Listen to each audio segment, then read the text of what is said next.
മന്ത്രിമാരെ വഴിയിൽ തടയുന്ന സമര സമ്പ്രദായം ഇന്ത്യയിൽ ആദ്യം കൊണ്ടുവന്ന ആരാണ്? CPM അല്ലേ? കരിങ്കൊടി കാണിക്കുന്ന പ്രതിഷേധത്തിനെതിരെ എന്തിനാണ് ഇത്? അവർ പ്രതിപക്ഷ നേതാക്കൾ റോട്ടിലിറങ്ങുന്നുണ്ട്. പേടിപ്പിക്കുകയാണ്. പേടിച്ചു പോയെന്ന് പറഞ്ഞേക്ക് ഞങ്ങൾ പേടിച്ചു പോയെന്ന് പറഞ്ഞേക്ക്.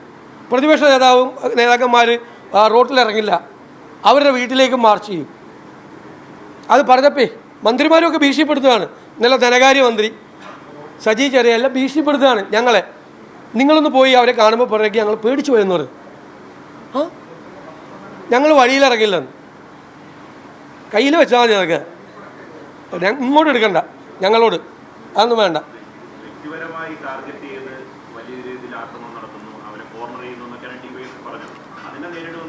അല്ല അവർ പറഞ്ഞത് പ്രതിപക്ഷ നേതാക്കന്മാരും റോഡിലിറങ്ങേണ്ടതാണ്, പ്രതിപക്ഷ നേതാക്കന്മാർക്ക് MLA മാർക്കും വീടുകളുള്ളതാണ് എന്നൊക്കെ പറഞ്ഞു. വാ ഇങ്ങോട്ട് വാന്നേ, ഞങ്ങളെ പേടിപ്പിക്കുകയാണ്. പിന്നെ മന്ത്രിമാർ പറഞ്ഞല്ലോ ഇത് KM മാണിക്കെതിരെ നടന്നത് എന്താണ്? KM മാണിക്കെതിരെ എന്തായിരുന്നു നടന്നത്?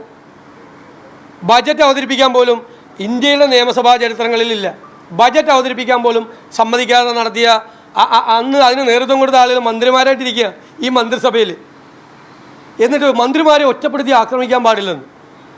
എന്നാൽ വേറെ ആരെങ്കിലും വന്ന് കൂട്ടിനിന്നോ? ആരെങ്കിലും ഒറ്റയ്ക്കാണ് ആക്രമണമാക്കി? ആരോഗ്യ വകുപ്പിൽ കുഴപ്പമുണ്ടെങ്കിൽ ആരോഗ്യമന്ത്രിയോട് പറയും. ഞങ്ങൾ മുഖ്യമന്ത്രിയെ കൂടി ചേർത്താനുള്ള പറയണത്, ധനകാര്യമന്ത്രിയെ കൂടി ചേർത്താനുള്ള പറയണത് ആണല്ലോ. ഒറ്റപ്പെട്ട് ആക്രമിച്ചത്. ബാക്കിയുള്ള മന്ത്രിമാരുടെയൊക്കെ നേരെ എന്തായിരുന്നു? പഴയ ചരിത്രം മറന്നുപോയി. ഇപ്പം മുതലാളിത്ത മനോഭാവം, സമര സംഘടനയൊക്കെ പോയി, ഇടതുപക്ഷ സ്വഭാവം നഷ്ടപ്പെട്ടു. CPM മുതലാളിത്ത സംഘടനയാണ്. അതുകൊണ്ടാണ് ആശാ വർക്കർമാർ സമരം ചെയ്യാൻ പാടില്ല, യൂത്ത് കോൺഗ്രസ്സുകാർ സമരം ചെയ്യാൻ പാടില്ല, യൂത്ത് ലീഗുകാർ സമരം ചെയ്യാൻ പാടില്ല. സമരം കാണുമ്പോൾ ചതുർത്ഥിയാണ്.